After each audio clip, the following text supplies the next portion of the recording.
আজ তোমাদের শোনাচ্ছি পবিত্র সরকারের ভুলন দিদি। কলেজের স্টাফ রুমে বসে অধ্যাপিকা নন্দিতা সাধুখা মেয়েদের ক্লাস টেস্টের খাতা দেখছিলেন। কি অসম্ভব পাগলের মতো লিখেছে মেয়েগুলো। একজন লিখেছে, আকবর মৃত্যুর পর সিংহাসনে আরোহণ করেন। দেখে নন্দিতার চোখ তো ঠিকরে বেরিয়ে আসার জোগাড়। মৃত্যুর পর কেউ সিংহাসনে আরোহণ করেন কি করে? আকবর অশরীরী ভূত হয়েছিলেন, তারপর সিংহাসনে বসেছিলেন, এমন কথা কোন ইতিহাসে আছে? নন্দিতা নিজেই নিজের চুল ছিঁড়তে লাগলেন। এ তথ্য মেয়েটা পেল কোথায়? হঠাৎ তার মাথায় বিদ্যুৎ ঝলকের মতো কি একটা ঝলসে উঠল। আরে ধুত, মেয়েটা নিশ্চয়ই মৃত্যুর আগে হুমায়ুনের কথাটা লিখতে ভুলে গেছে। এতক্ষণে কথাটা তার মনে পড়েনি কেন? সে কথা ভেবে নিজের উপরেই রাগ হলো নন্দিতার।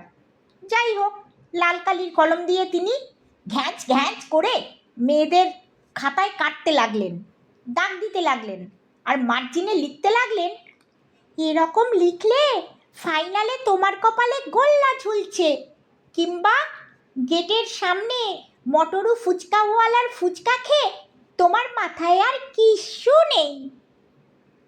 নন্দিতা এসব লিখে দেন মেয়েদের খাতায়। মেয়েরাও কিছু মনে করে না। তার সহকর্মীরা আর প্রিন্সিপাল এ নিয়ে মাঝে মাঝে দু একটা কথা তোলবার চেষ্টা করেছেন, কিন্তু নন্দিতা তাদের খোলাখুলি জিজ্ঞেস করেছেন, আচ্ছা আমি কি ওদের পড়ানোয় ফাঁকি দিই? ওরা ঘাড় নেড়ে না বলেছেন। আমি কি প্রায়ই কলেজ কামাই করি? ওরা আবারও ঘাড় নেড়েছেন না বুঝিয়ে। আমি কি ওদের খাতা ভালো করে দেখি না? আর একবার ঘাড় নাড়তে বাধ্য হয়েছেন তারা। আমি কি ওদের সঙ্গে ক্লাসের বাইরেও সময় কম দিই? এক্ষেত্রেও ঘাড় নাড়তে হয়েছে সকলকে। এইভাবেই হয়তো আরও অনেকক্ষণ চলতো। অর্থাৎ নন্দিতা একটার পর একটা প্রশ্ন করতেন, যার একমাত্র উত্তর হয় না, আর ঘাড় নাড়তে নাড়তে বাকিদের ঘাড়ে স্পন্ডিলাইটিস হতো, কিংবা যাদের আছে তাদের সেরে যেত। কিন্তু প্রিন্সিপাল তারপরেই রণভঙ্গ দিলেন। সেদিন তিনি বললেন, নন্দিতা, আমি জানি এটাই তোমার খাতা দেখার নিজস্ব রীতি। তুমি তন্ন তন্ন করে প্রত্যেকটা শব্দ দেখো, বানান শুধরে দাও, বাক্য শুধরে দাও, সাল তারিখ বসিয়ে দাও। তাতে মেয়েদের উপকারই হয়, কিন্তু পাশে ওই কথাগুলো লেখো তো, তাতে দু একটা মেয়ে কেঁদে ফেলেছে, আমার কাছে এসে নালিশও করেছে, তাই বলছিলাম। নন্দিতা বললেন, কাঁদুক কাঁদুক, পরীক্ষায় পাশ করতে হলে একটু কান্নাকাটি করা ভালো। প্রিন্সিপাল আর সহকর্মী শ্রমণা কাবেরীরা সেদিন থেকে নন্দিতাকে আর ঘাটান না। তারা বুঝে গেছেন যে অধ্যাপিকা কোনোভাবেই ফাঁকি দেয় না, ছাত্রীদের যথেষ্ট সময় দেয়, মাঝে মধ্যে তাদের নানা ঐতিহাসিক জায়গা পর্যন্ত দেখাতে নিয়ে যায়, তার কাছে বেশি টিকিট না করাই ভালো। কিন্তু নন্দিতার যেটা আসল অসুখ, সে হলো তার অসম্ভব ভুলো মন। তোমরা ভাবছো, যা, এ কি করে হতে পারে? আমি নিশ্চয়ই গুল দিচ্ছি। যিনি ইতিহাসের অধ্যাপিকা, তার ভুলো মন হলে কি করে চলবে? তাকে তো হাজার হাজার লোকের নাম, নেবুকাডনেজার, পেরিক্লিস, স্যার ওয়াল্টার র্যালে থেকে আমাদের ঘরের মহিলা ঘসেটি বেগম পর্যন্ত আরও হাজার হাজার সাল তারিখ মুখস্থ করতে হয়। তার কি করে ভুলো মন হবে? আমরা যেখানে 3টে পানিপথের যুদ্ধের তারিখই মনে রাখতে পারি না, সেখানে ইতিহাসের অধ্যাপিকাকে তো ইতিহাসের বিশ্বকোষ মাথায় করে নিয়ে বয়ে বেড়াতে হয়। ভুল করলে তার চলবে কেন? ওইখানেই তো মজা। নাম, সাল, তারিখ, ঘটনা সব নন্দিতার মাথায় কম্পিউটারের মতো সাজানো আছে, কিন্তু তাকে প্রচণ্ড ঝামেলায় পড়তে হয় এখন কি হচ্ছে, আজকাল কি করছেন, তাই নিয়ে।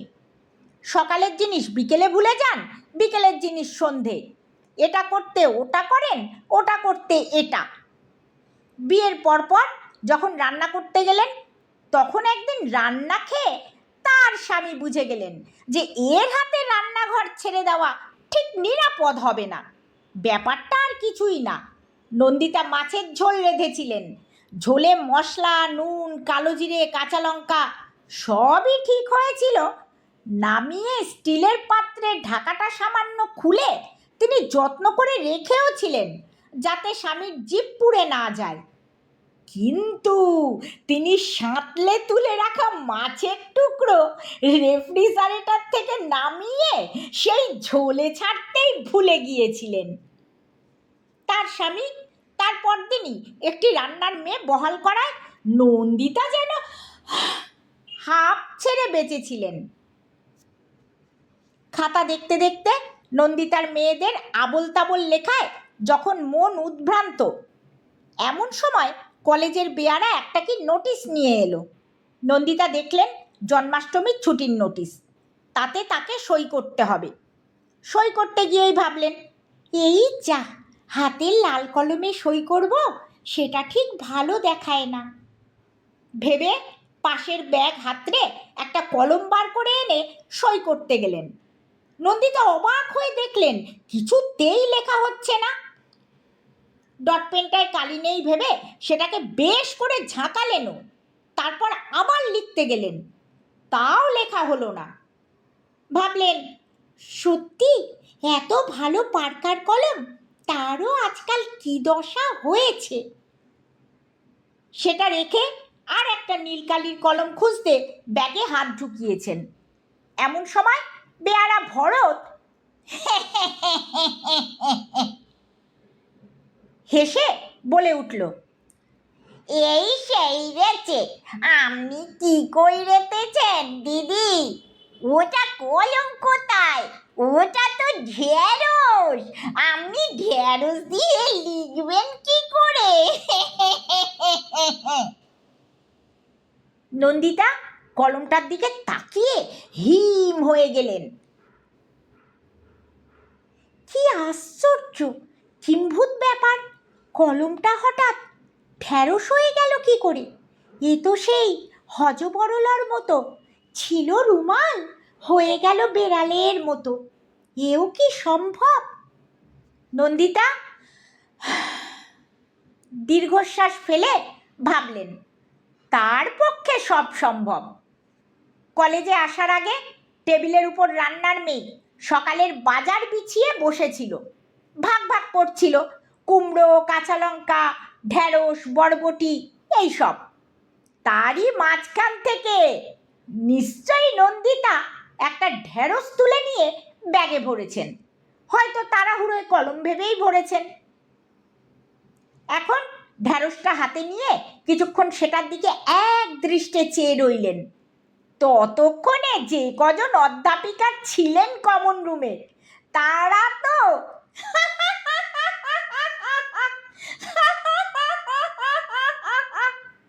হেসেই গড়িয়ে পড়ছেন।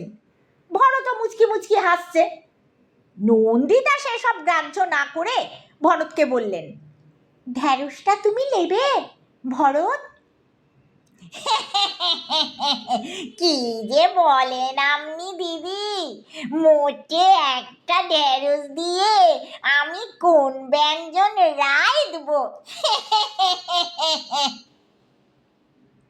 নন্দিতা বলতেই পারতেন যে পয়সা দিচ্ছি আর 19টা ঢেঁড়স কিনে নাও, তারপর চাও তো 300 কুমড়োও কিনতে পারো, তাহলে 20টা ঢেঁড়স আর কুমড়ো হলো, তাই দিয়ে চচ্চড়ি বানিয়ে সপরিবারে খাওগে। কিন্তু সেটা তার আর এখন বলতে ইচ্ছে হলো না।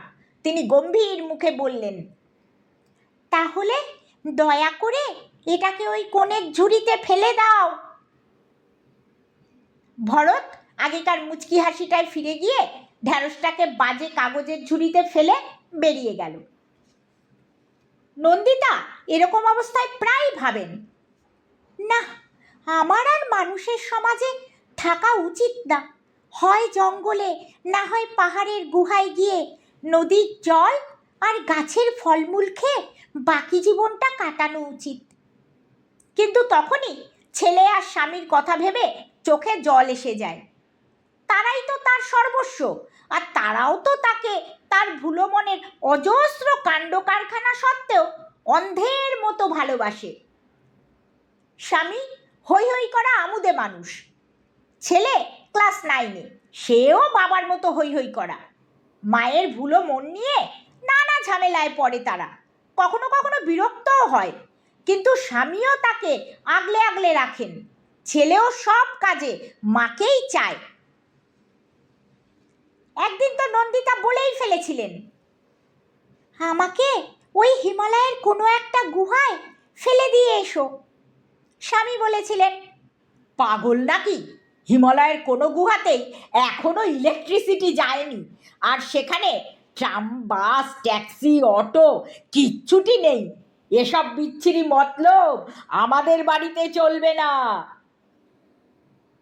বাড়িতে, কলেজে, লোকের বাড়িতে বেড়াতে গিয়ে আরও যে কত কাণ্ড করেছেন তার তালিকা করলে তা একটা মস্ত প্রবন্ধের আকার নেবে। কিন্তু কলেজে, পার্টিতে, লোকের বাড়িতে দুপায়ে দুরকম চটি, দোকানে দুরকম দুল, এসব পরে যাওয়া আসা তো একেবারে ডাল ভাত। একবার হাওয়াই চপ্পল পরে বিয়ে বাড়ি পর্যন্ত পৌঁছে গিয়েছিলেন, খেয়ালই করেননি। অচেনা লোকজন খুব অদ্ভুতভাবে তার পায়ের দিকে তাকাচ্ছে দেখেও কিচ্ছু বুঝতে পারেননি।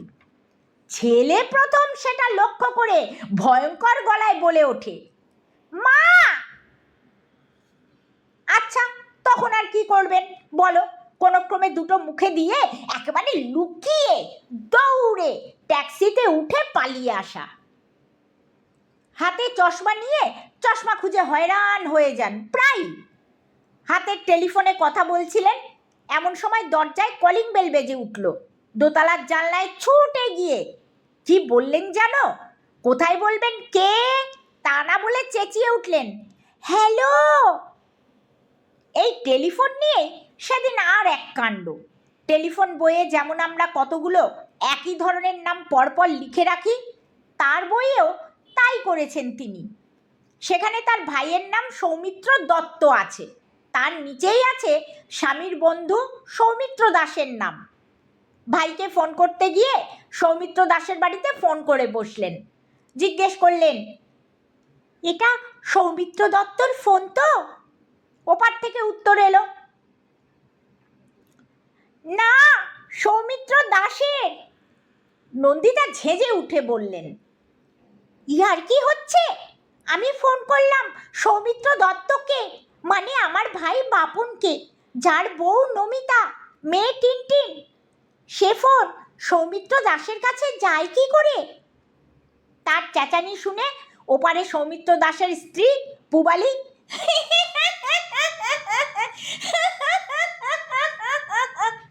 হেসেই কুটিপাটি হলো। সে ততক্ষণে নন্দিতার গলা চিনে ফেলেছে। বলল, না গো নন্দিতাদি, আমি পুবালি বলছি। সত্যি তুমি আমাদের নম্বরই ডায়াল করেছো? নন্দিতা জিভ কেটে পুবালিকে সরি টরি বলে নিজের কান মুলে রিসিভারটা রেখে দিয়েছিলেন। এটা তো অল্পের ওপর দিয়ে গেল। আরও বলি, একবার কলেজের প্রিন্সিপাল লীনা তরফদারকে ফোন করতে গিয়ে পুলিশ কমিশনার তুষার তালুকদারকে ধমকেছিলেন। বলেছিলেন, আপনি ঠিক বলছেন, এটা আপনার নম্বর? কতদিন হয়েছে এ নম্বর আপনার? তুষারবাবু তো ভয়ে ভয়ে জবাব দিয়েছিলেন, তা ম্যাডাম, এ নম্বরটা প্রায় 20 বছরের হবে। ইতিহাসের গবেষিকা নন্দিতা ভাবতে থাকেন, তার এই ভুলো মনের ইতিহাস কি, কোত্থেকে এলো এই ব্যাধি? একটা ব্যাখ্যা অবশ্য আছে তার মায়ের জীবনে। তার মাও ছিলেন বেশ ভুলো মনের, কিন্তু সেটা অকারণে নয়। তিনি কাগজে শব্দছক করতে ভালোবাসতেন। শব্দছক নিয়ে মাথা ঘামাতে ঘামাতে আহার নিদ্রা প্রায় ভুলে যেতেন। রান্না নামাতে দেরি হতো, খেতে দিতে দেরি হতো। নন্দিতারা 2 ভাই বোন প্রায় কান্নাকাটি চেঁচামেচি করত খিদে পেয়েছে বলে। নন্দিতার বাবা সকালবেলায় ছানা খেতেন। একদিন সে ছানা খেতে দিয়েছেন প্লেটে, নন্দিতার বাবা বললেন, কই গো, চিনি দাও। মা কি একটা শব্দ ছক ভাবছিলেন। ড্যাশের জায়গায় কি হবে এই চিন্তা তখন তার মাথায় ঘুরছে। তাই স্বামীর কথা শুনে হনহন করে রান্নাঘরে গিয়ে ছানার উপর যা ঢেলে দিলেন তা চিনি নয়, কালো জিরে। স্বামী ছেলে মেয়ে দুজনেই আঁতকে হাঁ হাঁ করে উঠল। নন্দিতার মা ভুল বুঝতে পেরে বললেন, এত চেঁচামেচির কি আছে? কালো জিরে কি খারাপ জিনিস? একদিন তাই দিয়ে ছানা খেয়ে নাও, ব্যথা বেদনা সব সেরে যাবে। নন্দিতার ভুলো মনের পেছনে কি কারণ থাকতে পারে নন্দিতা শত মাথা খুঁড়েও বুঝতে পারেন না। তবে রক্ষা এখন তার স্বামী, ছেলে, বাড়ির কাজের মেয়ে সকলেই তিনি কি পরে বাইরে বেরোচ্ছেন তা নজর রাখে। কাজের মেয়ে, রান্নার মেয়ে সবাই তীক্ষ্ণ দৃষ্টি মেলে লক্ষ্য করে বৌদি কি পরে বেরোচ্ছেন। দুল, চপ্পল, টিপ সব ঠিক আছে কিনা, ঘড়ি নিয়েছেন কিনা, শাড়িটা উল্টো পরা হয়নি তো, বা লাল শাড়ির সঙ্গে ঠিক লিপস্টিক পরে বেরোচ্ছেন কিনা, এ সমস্তই নজরে থাকে বাড়ির সবার। যেমন আজকেই হয়েছে, আজ একটু বেশি সাজগোজের ব্যাপার ছিল। যদিও এটা চূড়ান্ত নয়, আজ একটু বিউটি পার্লারে গিয়ে মুখটা মেকআপ করাবেন। সকাল থেকেই তার জোগাড় যত্ন চলছে। সন্ধ্যের দিকে একটা পার্টি আছে, তাদের সখী সমাবেশের, তাতে সব হোমরা চোমরা মহিলারা আসবেন। সব এলাকা থেকে প্রচুর খাওয়া দাওয়া হই হুল্লোড় হবে। কর্তা রঞ্জন তাই সকাল সকাল অফিস থেকে বেরোতে পারবেন। তিনি জহর শিশু ভবনের কাছে অপেক্ষাও করবেন। নন্দিতাই তাকে ট্যাক্সিতে তুলে নিয়ে পিয়ারলেসে পার্টিতে যাবেন। ছেলে বন্ধুর বাড়িতে পড়তে যাবে, পড়বে না টিভি গেম খেলবে সেই জানে। তবে ছেলের উপর তার বিশ্বাস আছে, সে এখনই যথেষ্ট সিরিয়াস। কলেজ থেকে ফিরে একটু চাটা খেয়ে বিউটি পার্লারে গিয়ে নন্দিতা যা করালেন তার নাম পার্টি মেকআপ, অর্থাৎ কোনো পার্টিতে যাবার জন্যে মুখটুক মেকআপ করিয়ে চুল বাঁধিয়ে আসা। সেসব হলো। বাড়িতে ফিরে এসে একটা জমকালো শাড়ি, গয়না টয়নাও পরলেন।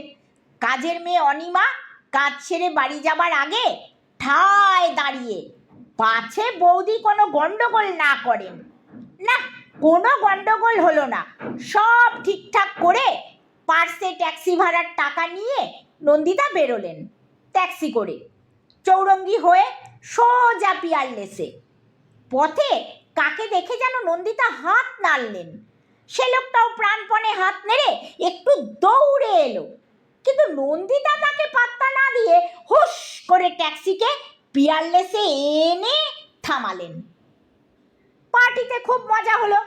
না, মজা নয়, সেও এক দুঃখের কথা। একটা ভারী সুন্দর মেয়ে চারদিক আলো করে ঘুরে বেড়াচ্ছে। সে যেখানে যাচ্ছে একটা ছোট্ট ভিড়ও তাকে ঘিরে সেখানেই যাচ্ছিল। সবাই তার দিকে তাকাচ্ছে, সেও যেন সেটা বুঝতে পারছে এবং বেশ মজাও পাচ্ছে। হয়তো এটাতেই তার অভ্যাস হয়ে গেছে। সেই মেয়েটি নন্দিতার পাশ দিয়ে যেতে যেতে একবার হাসি মুখে নন্দিতার দিকে তাকালো। নন্দিতা কি মনে করে তার দিকে এগিয়ে গিয়ে বললেন, আচ্ছা, তোমাকে কোথায় যেন দেখেছি বলো তো? তুমি কলেজে কখনো আমার ছাত্রী ছিলে? মেয়েটি এ কথা শুনে কিরকম নাক ঘুরিয়ে চলে গেল, আর হাসলো না। নন্দিতা ভাবলেন, এ কি অসভ্যতা! একটা কথা জিজ্ঞেস করলাম, তার উত্তরই দিলে না। হ্যাঁ, না, যা হোক একটা বললে কি ক্ষতি হতো? আজকাল মেয়েরা দেখছি ভদ্রতার ধার ধারে না। এমন সময় সখী সমাবেশের সম্পাদিকা, যে একটু দূরে দাঁড়িয়েছিল, পরিমরি করে ছুটে এলো।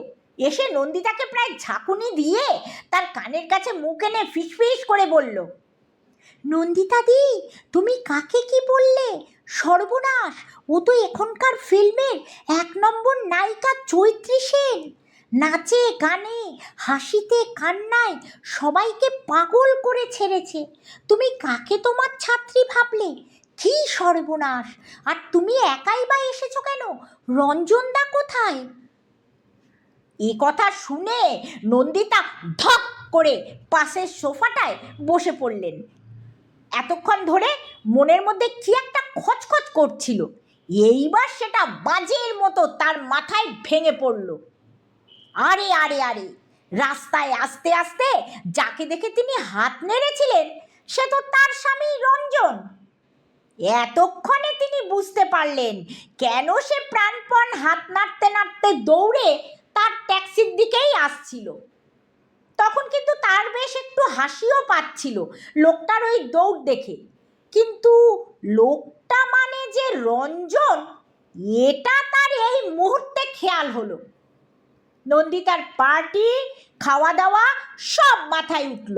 সর্বনাশের পর সর্বনাশ, একে চৈত্রী সেনকে চিনতে না পারা, তারপর রঞ্জনকে ফেলে একটা ট্যাক্সি নিয়ে চলে আসা, এই দুটো ভয়ঙ্কর বিস্ফোরক ঘটনায় তার মাথা ঘুরে বুক ধরফর ধরফর করতে লাগলো। সম্পাদিকাকে সরি বলে তিনি দৌড়ে বেরিয়ে এলেন, লিফটে বিদ্যুৎ বেগে নেমে এলেন। তারপর বাইরে বেরিয়ে চট করে একটা ট্যাক্সি ধরে একেবারে বাড়ির চাবি তার পার্সে একটা ছিল, ফলে বাইরের গ্রিল খুলে ঢুকতে অসুবিধে হলো না, কিন্তু বারান্দায় ঢুকে তার বুক ধরাস ধরাস করে উঠল। জানলা দিয়ে দেখলেন বাড়ির সবগুলো ঘর অন্ধকার, কেউ কোথাও নেই। বারান্দার আলো জ্বালাতে দেখলেন দরজার উপরে একটা কাগজ লাগানো, তাতে পোস্টারের মতো রঞ্জনের হাতে লেখা, আজকের ঘটনা কিছুতেই ক্ষমা করতে পারছি না, রাগ পড়তে আমার অন্তত 4 দিন সময় লাগবে। এই 4 দিন আমি আর বুম্বা বাড়ি ছেড়ে চললাম। আজ পুরুলিয়া এক্সপ্রেস ধরছি, অযোধ্যা পাহাড়ে চললাম বাপ বেটায়। যদি 4 দিনে রাগ পড়ে তবে ফিরব, নইলে আরও দেরি হবে। দরজার ইয়েল লকের চাবি নন্দিতার কাছে ছিল। চাবি খুলে খালি ঘরে ঢুকলেন। আলো জ্বালারও ইচ্ছে হলো না। শোবার ঘরে ঢুকে খাটে বসে দুহাতে মুখ ঢেকে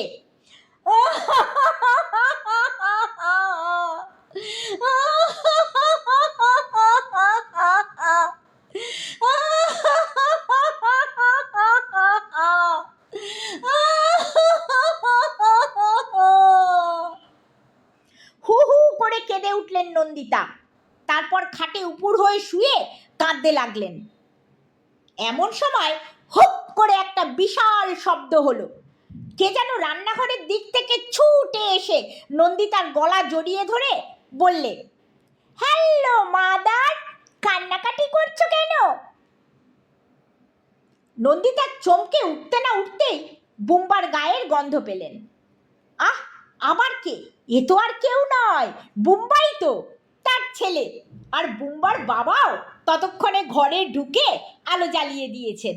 বললেন, কিছু খাওয়া হয়নি নিশ্চয়ই, আমরা বাপ বেটায় আলু সেদ্ধ ভাত করে রেখেছি, এসো ঘি কাঁচা লঙ্কা দিয়ে গরম গরম খেয়ে নি।